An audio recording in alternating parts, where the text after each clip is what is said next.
Assalamu alaikum. It's great honor and privilege to be a part of this allotment ceremony. I'm very thankful to Zaid Saab to bringing us in his capital smart city. As I heard all these talks that they are making a wonderful city which will be a modern city of Pakistan. And we are privileged to be part of this city.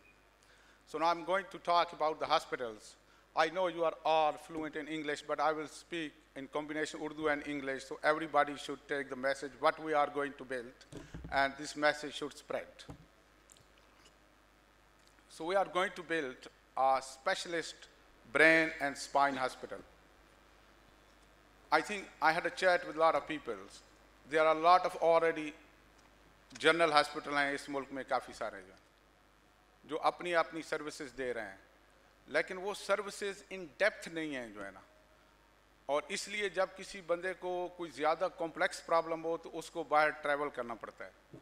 हम चाहते हैं कि हम एक ऐसा hospital build करें ताकि लोग जो पाकिस्तानी हैं वो बड़े फ़ख्र के साथ उस हॉस्पिटल में इलाज करवा सकें। तो इसलिए हम एक स्पेशलिस्ट, यहाँ हार्ट के भी हॉस्पिटल हैं, यूरोलॉजी के भी हैं, लेकिन ब्रेन एंड स्पाइन का कोई हॉस्पिटल नहीं है। अब इससे ये होता है कि जी ब्रेन एंड स्पाइन तो दो ऑर्गन हैं, तो इसके लिए इतना बड़ा हॉस्पिटल किस लिए जो है ना, तो उसकी मैं थोड़ी सी डिटेल में जाऊंगा। हम इस हॉस्पिटल को 3 फेजेस में बिल्ड करेंगे जो है ना। जो फेज़ 1 होगा वो ब्रेन एंड स्पाइन का स्पेशलिस्ट हॉस्पिटल होगा और तकरीबन 200 बेड्स का होगा जो है ना। सेकेंड फेज़ में आप उसको इंशाल्लाह इंक्रीज़ करके 500 बेड तक लेके जाएंगे, और उसके बाद उसमें हम यूनिवर्सिटी, मेडिकल स्कूल, और जो मेडिकल स्कूल यहाँ वाले नहीं, इंशाल्लाह I mean discussion with Kings college medical school, तो हम किंग्स कॉलेज मेडिकल स्कूल को इंशाल्लाह यहाँ पे लाएंगे। बच्चे पढ़ेंगे यहाँ पे, लेकिन उनको डिग्री किंग्स कॉलेज लंदन की मिलेगी। और उसके बाद इंशाल्लाह हम एक साथ नर्सिंग इंस्टीट्यूट भी डेवलप करेंगे, क्योंकि हमारे यहाँ नर्सेस का जो स्टैंडर्ड है वो इतना हाई नहीं है, ताकि हम उनको इंटरनेशनल लेवल के स्टैंडर्ड की नर्सेज जो है ना प्रोड्यूस कर सकें। अच्छा, जो हमारा ब्रेन का जो सेंटर होगा उसके जो है ना फर्दर सब स्पेशलाइज सेंटर होंगे, मैं थोड़ा सा वो एक्सप्लेन कर दूं। उसमें एक एक्यूट स्ट्रोक सेंटर होगा जो है ना। अब स्ट्रोक फालिज को कहते हैं जो है ना। अब अगर किसी को फालिज हो जाए तो फिर तो बंदा गया ना, उससे पहले ही उसको ट्रीट करना है जो है ना। और उसके बाद तो जब अगर फालिज हो जाए तो फिर तो सिर्फ रिहेबिलिटेशन ही लाई जाती है। तो राइट कैंडिडेट को आइडेंटिफाई करके उनको उससे पहले ही स्ट्रोक ना ट्रीट किया जाए। अगर किसी को स्ट्रोक किया हो जाए तो एक विंडो होती है ऑफ अपॉर्चुनिटी फर्स्ट 8 आवर्स में उनको थ्रोम्बोलाइज किया जाए, और थ्रोम्बोलाइज के बाद उनका स्ट्रोक ठीक हो जाता है। अगर ना हो तो फिर then you move to the rehabilitation. तो एक तो हमारा एक्यूट स्ट्रोक सेंटर होगा इंशाल्लाह। जो सेकंड चीज़ हम इस्टेब्लिश करेंगे वो हम करेंगे एपिलेप्सी सर्जरी सेंटर। एपिलेप्सी जो है वो मिर्गी को कहते हैं जो है ना। अब जो डेवलप्ड वर्ल्ड हैं उसमें उसका इंसिडेंस 1 to 2% है, लेकिन हमारी डेवलपिंग वर्ल्ड में पाकिस्तान का स्टेटिस्टिक तो नहीं है मेरे पास, लेकिन इंडिया का स्टेटिस्टिक ये है कि 5 to 10% लोगों में एपिलेप्सी होती है। बहुत सारे लोग हाइड करते हैं, बाद में बच्चियों के शादियों रिश्तों के मसाइल होते हैं तो वो बताते नहीं हैं, बाहर उनको पीरों और जिन्नों की तरफ ले जाते हैं जो है ना। लेकिन असल में एक एपिलेप्टिक फोकस होता है, और जिन लोगों को पता होता है वो सारी ज़िंदगी फिर मेडिसिन खाते रहते हैं और उसके बहुत ज़्यादा साइड इफ़ेक्ट्स होते हैं जो है। तो हाँ, एपिलेप्सी का अगर आप फोकस आइडेंटिफाई कर लें, जो कि हो जाता है जो है ना, अगर आप प्रॉपर उसको इन्वेस्टिगेट, तो उस फोकस को अगर हम रिमूव कर दें तो बंदा हमेशा के लिए एपिलेप्सी से ठीक हो जाता है। अब हम देखें हमारे बच्चे स्कूल जाते हैं, अगर वो एंटी एपिलेप्टिक मेडिकेशन पे हो ना, उनकी स्कूल परफॉर्मेंस लो रहती है। अगर उनको बार बार फिट्स पढ़ते रहें तो वो स्कूल में ड्रॉप आउट होना शुरू हो जाते हैं और फिर वो यूज़फुल मेंबर ऑफ सोसाइटी नहीं बन सकते जो है। तो हम चाहते हैं कि हम एक एपिलेप्सी का जो है ना बेहतरीन वर्ल्ड क्लास सेंटर बनाएं जो है। एक बच्ची थी आरफा करीम, या आरफा करीम, हाँ, उसकी वजह से वो जब उसकी डेथ हुई तो हमने एक बड़ा ज़बरदस्त ब्लॉक बना दिया, कोई टावर बनाया लाहौर में, लेकिन उस बच्ची का किसी ने इलाज नहीं करवाया जो। अगर उस बच्ची का, वो एक आईटी की स्पेशलिस्ट थी जो है ना, अगर उसका इलाज हो जाता तो उसको स्यूडेप हुई थी, sudden unexpected death in epilepsy, अगर उसका इलाज हो जाता तो वो ठीक हो जाती और वो एक एसेट थी इस कंट्री के लिए जो है। तो हम इंशाल्लाह एक एपिलेप्सी का बेहतरीन सेंटर बनाएंगे। द थर्ड चीज़ जो है हमारी, जैसे अब बात हो रही थी एल्डरी केयर की और सारा कुछ, हमारी पॉपुलेशन अब एज हो रही है जितनी मेडिकल फैसिलिटी एडवांस हो रही हैं, लाइफ एक्सपेक्टेंसी बढ़ती जा रही है। वेस्ट में तो लोग 90 ईयर्स तक ऑन एवरेज जो है ना रहते हैं, लेकिन हमारे मुल्क में भी जो है ना लाइफ एक्सपेक्टेंसी बढ़ गई है। तो उसके लिए जो है ना उस जो एक मेमोरी के इश्यूज आना शुरू हो जाते हैं ना, और कॉग्निशन के, और फिर बच्चे कहते हैं पेरेंट्स को कि ये आप समझ नहीं रहे, ये वो वगैरह वगैरह। तो उससे पहले ही जो है ना हम एक मेमोरी क्लिनिक इंशाल्लाह क्रिएट करेंगे ताकि उसको अर्ली डिटेक्ट और ट्रीट किया जाए जो है ना। उसके बाद मूवमेंट डिसऑर्डर्स आएंगे, जिसमें ये लोगों को पार्किंसोनिज्म हो जाती है जो है ना, जो जिसको राशा कहते हैं उर्दू में जो है, और बच्चों में भी मूवमेंट डिसऑर्डर होती हैं। अगर उनमें डीप ब्रेन स्टिमुलेशन एक टेक्नोलॉजी वो डाल दी जाए तो उससे वो ठीक हो जाते हैं, उनकी काफ़ी सारी डिजीज़ जो है वो क्योर हो जाती है और वो नॉर्मली जो है ना एक्ट करते हैं, उनको असिस्टेंस की ज़रूरत नहीं पड़ती कि वो पानी का कप भी नहीं पी सकते जो है ना। तो अगर तो ये एक इंशाल्लाह हम मूवमेंट डिसऑर्डर सेंटर क्रिएट करेंगे। उसके बाद इंशाल्लाह हम एक इंटरनेशनल लेवल का पेन सेंटर बनाएंगे जो है ना, जो हेड टू टो हर किस्म के जो पेन को ट्रीट करेगा, जिसमें कैंसर पेन और बाकी भी सारे पेन इंशाल्लाह शामिल होंगे। उसके बाद हम एक स्पाइन का सेंटर क्रिएट करने चाहते हैं, जिस तरह Indian institute of spinal cord injury in Delhi है जो है ना, हम इंशाल्लाह उससे हाई स्टैंडर्ड का जो है ना स्पाइनल कार्ड इंजरी सेंटर बनाएंगे जो है ना। इसके अलावा जो ब्रेन की बाकी सब स्पेशलिटी हैं, जैसे ब्रेन में हेमरेज हो जाता है, फिर ब्रेन के बहुत सारे ट्यूमर्स हैं जो है ना, उसकी अलहदा जो है ना वो करेंगे। और उसके बाद हम एक R&D फैसिलिटी डेवलप करना चाहते हैं, जिसमें जो लोग अपाज हो जाते हैं या पैरालाइज हो जाते हैं तो उनको हम इधर बेड पे लिटाए रखते हैं जो है ना, उनकी कोई ख़ास हेल्प नहीं होती। अब एक रोबोटिक सूट्स आ गए, अगर वो पहना दिया जाए तो उससे बंदा वॉक भी कर सकता है, उससे बंदा एक रूम तो दूसरे रूम में भी जा सकता है, टॉयलेट भी खुद यूज़ कर सकता है। उसकी प्राइस तकरीबन $1.5 या पाउंड है अमेरिका और बरतानिया में, और अगर हम वो फैसिलिटी पाकिस्तान में ले आएँ तो हम वही 5 से 10 हज़ार पाउंड में बना लेंगे जो है ना, और उसको हम एक्सपोर्ट भी कर सकते हैं। तो इंशाल्लाह हम एक R&D फैसिलिटी भी साथ डेवलप करेंगे जो है ना उसमें। और इसके अलावा हम इंशाल्लाह एक रिहैब सेंटर बनाना चाहते हैं with due our respect to our generals and army officers. मैंने आर्मी की फैसिलिटी भी देखी है रिहैब की, लेकिन that's not a world standard facility. तो इंशाल्लाह हम रिहैब में एक वर्ल्ड स्टैंडर्ड फैसिलिटी क्रिएट करेंगे।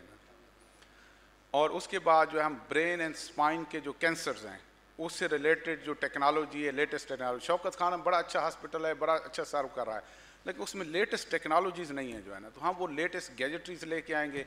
हमारा एक डिपार्टमेंट है LOC, लंदन ऑन्कोलॉजी क्लिनिक्स जो है, उनसे मेरी बात चल रही है, हम जो लेटेस्ट थेरेपी हैं, जीन थेरेपी, इम्यून थेरेपी, उसको इंशाल्लाह वो करेंगे। और अगर इंशाल्लाह जो है ना विद टाइम हम सेकंड फेज़ में एक प्रोटॉन बीम थेरेपी होती है जो है ना, वो पाकिस्तान में नहीं है जो है ना, पूरे मिडल ईस्ट रीजन में नहीं है। अगर अल्लाह ताला ने इंशाल्लाह मौका दिया तो प्रोटॉन बीम थेरेपी को पाकिस्तान में जो है ना ये टेक्नोलॉजी ट्रांसफ़र करेंगे। अच्छा, अब मैं आता हूँ, हम जो सेंटर बना रहे हैं वो ना तो कैपिटल स्मार्ट सिटी के लिए होगा, ना सिर्फ पिंडी इस्लामाबाद के लिए होगा, वो पूरे साउथ ईस्ट रीजन के लिए हम बनाना चाहते हैं। उसमें पूरा पाकिस्तान शामिल होगा।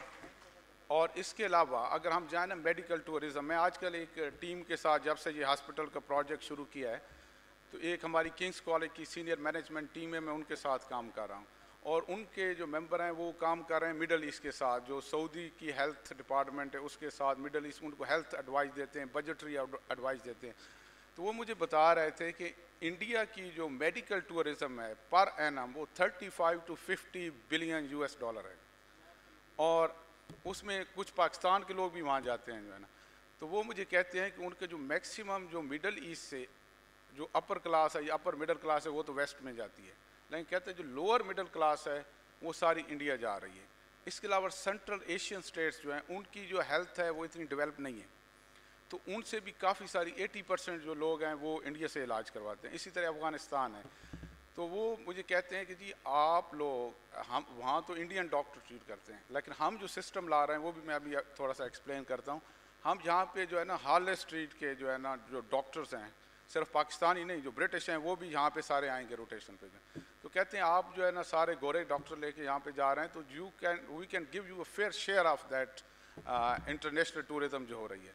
तो इंशाल्लाह हमारा एम ये होगा कि हम इंटरनेशनल टूरिज़म को भी कैप्चर करें और अपने पूरे रीजन को भी जो है ना ट्रीट करें।